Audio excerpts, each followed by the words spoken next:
Hello everyone, welcome back to our channel. कल की video में हमने अपने वही से कंटिन्यू करा था सिंपल प्रेजेंट टेंस को। उसके फॉर्मूला के बारे में मैंने बताया था आपको। फिर मैंने आपको बताया था कि डू और डस का हम यूज कहाँ करते हैं, कैसे करते हैं, और फिर हमने नेगेटिव सेंटेंसेस के बारे में पढ़ा था। आज हम डू और डस का यूज करेंगे लेकिन इंट्रोगेटिव सेंटेंसेस में। तो चलिए आइए उसको समझते हैं। मैंने बोर्ड पे लिखा है इंट्रोगेटिव सेंटेंसेस। इंट्रोगेटिव सेंटेंसेस मतलब आपने पहले ये वर्ड सुना होगा कि इंट्रोगेटिव होता क्या है। आपको कुछ याद आ रहा होगा। इसको हम बोलते हैं किसी से पूछताछ करना, किसी चीज के बारे में पूछना किसी से। तो मतलब हम किसी से क्वेश्चन कर रहे हैं किसी चीज के बारे में। और हमारा जो टेंस है, हमारे सेंटेंस बनेंगे वो सिंपल प्रेजेंट में ही बनेंगे। तो कल मैंने आपको बताया था कि डू और डस का यूज कहाँ होता है। उन्हीं को यूज करके हम आज इन सेंटेंसेस को बनाएंगे। अब मैं आपको इंट्रोगेटिव सेंटेंस के स्ट्रक्चर के बारे में बताऊंगी कि हम इसको किस तरीके से सेंटेंस को बनाएंगे। सबसे पहले देखिए, कल मैंने आपको डू और डस के बारे में बताया था। First of all we will write do और does. It depends upon the subject plus subject plus V1 and plus object. जब हम इंट्रोगेटिव सेंटेंस बनाएंगे हम उसमें सब्जेक्ट से पहले अब डू या फिर डस लगाएंगे। अगर सब्जेक्ट सिंगुलर है तो डस, प्लूरल है तो डू। फिर उसके बाद वर्ब की फर्स्ट फॉर्म देन ऑब्जेक्ट। देखिए किस तरह से, डू आई। डू ले लिया हमने, सब्जेक्ट प्लूरल है, डू आई। वर्ब की first form play chess. Then question mark, do I play chess. क्या मैं चेस खेलता हूं। इसमें हम सब्जेक्ट से पहले डू लगाएंगे, बाकी सारा सेम रहेगा। अब देखिए एक मैं आपको बताती हूं और sentence. Do they right an essay. Do they write an essay?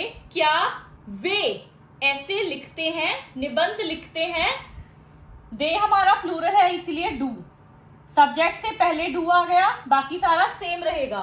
ये है हमारा इंट्रोगेटिव सेंटेंस है लेकिन एफर्मेटिव में, मतलब जिसमें हम नॉट का यूज नहीं करते हैं। अब मैं आपको इसी तरीके से नॉट का यूज करके नेगेटिव सेंटेंस के बारे में बताऊंगी। चलिए देखिए, अब मैं आपको नेगेटिव सेंटेंस कैसे बनाते हैं इंट्रोगेटिव में उसका स्ट्रक्चर बताती हूँ। First of all we will write do does, then subject will come, now not will come. Do does पहले लगेगा क्योंकि हम क्वेश्चन पूछ रहे हैं, फिर हमारा सब्जेक्ट है, फिर हमारा जो नॉट है वो लगेगा। वर्ब से पहले नॉट लगेगा, नॉट लग गया, then verb, then object. Do does depends upon subject, then not, उसके बाद वर्ब की फर्स्ट फॉर्म, देन ऑब्जेक्ट। अब देखिए इसका सेंटेंस मैं आपको बताती हूं। डू आई, सब्जेक्ट आ गया, not play football. Do I not play football. क्या मैं फुटबॉल नहीं खेलता हूं। Do I not play football. अब हम डज के साथ बताएंगे। पहले डज आ जाएगा, देन ही, सब्जेक्ट आ गया, does he, sorry it will come in small letter.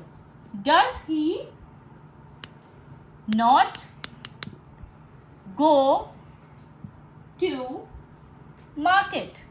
Does he not go to market. क्या वह बाजार नहीं जाता है। फिर एक आप सेंटेंस और बना सकते हैं इसके साथ ही, do we not sing a song. Do, यहाँ पे वी आ जाएगा, नॉट सिंग द सॉन्ग। उसके बाद डज इट नॉट रेन, क्या बारिश नहीं होती है। ठीक है, इस तरह से हमारा नेगेटिव सेंटेंस भी इंट्रोगेटिव में आ गया। अब मैं आपको सारा स्ट्रक्चर बताऊंगी जो हमने अपनी फर्स्ट वीडियो में पढ़ा था कि कैसे हम सिंपल प्रेजेंट टेंस उसको स्टार्टिंग से कि कैसे होता है, उसका सारा मैं आपको यहाँ पे रूल लिख के बताती हूँ।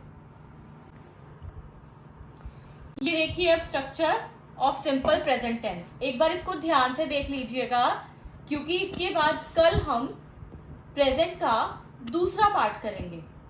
देखिए सबसे पहले अफर्मेटिव सेंटेंस आता है जिसमें सिंगुलर के सेंटेंस जब हम बनाते हैं तो subject verb plus s es plus object.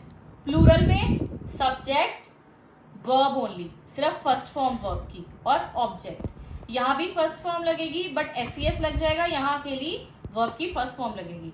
Next हमारा नेगेटिव में आएगा सिंगुलर सब्जेक्ट डज नॉट, यहाँ पे डज नॉट का यूज होगा, यहाँ पे सिंगुलर के साथ डज लगेगा प्लस V1 प्लस ऑब्जेक्ट, और प्लूरल के साथ डू लगाएंगे, subject plus do plus not plus verb की फर्स्ट फॉर्म देन ऑब्जेक्ट। अब जब हम नेगेटिव सेंटेंस बनाएंगे ना दोस्तों, हम उसमें क्या करेंगे, जब डज आ जाएगा ना तो वर्ब की फर्स्ट फॉर्म आएगी, वहां पे वर्ब की फर्स्ट फॉर्म के साथ हम एसईएस नहीं लगाएंगे।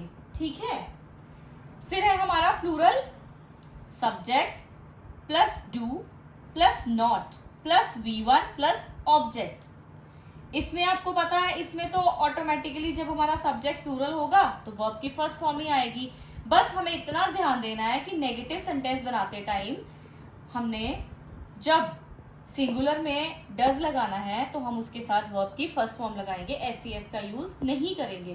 फिर उसके बाद आता है इंट्रोगेटिव सेंटेंस, इसमें सिंगुलर में डज पहले आ जाएगा, फिर सब्जेक्ट और फिर वर्ब की फर्स्ट फॉर्म देन ऑब्जेक्ट। फिर उसके बाद प्लूरल में डू पहले आ जाएगा देन सब्जेक्ट वर्ब की फर्स्ट फॉर्म और ऑब्जेक्ट। फिर interrogative negative, singular does subject not, subject के बाद नॉट आएगा फिर V1 आएगा और देन ऑब्जेक्ट। प्लूरल में do then subject then not, फिर उसके बाद V1 और ऑब्जेक्ट। आप इस रूल को अच्छे से याद कीजिएगा, इसको अपने नोटबुक पे लिखिए याद करके, फिर उसके बाद सेंटेंस बनाइएगा। ठीक है, और कल हम अपना नया टॉपिक स्टार्ट करेंगे, प्रेजेंट का ही करेंगे, प्रेजेंट का नेक्स्ट पार्ट स्टार्ट करेंगे। ठीक है, अगर आपको मेरी ये तीनों वीडियोस पसंद आई होंगी तो आप मेरे चैनल को लाइक कीजिएगा, सब्सक्राइब कीजिएगा और शेयर जरूर कीजिएगा ताकि और भी लोग जो हैं इस वीडियो से अपने टेंसेस को क्लियर कर सकें। Thank you.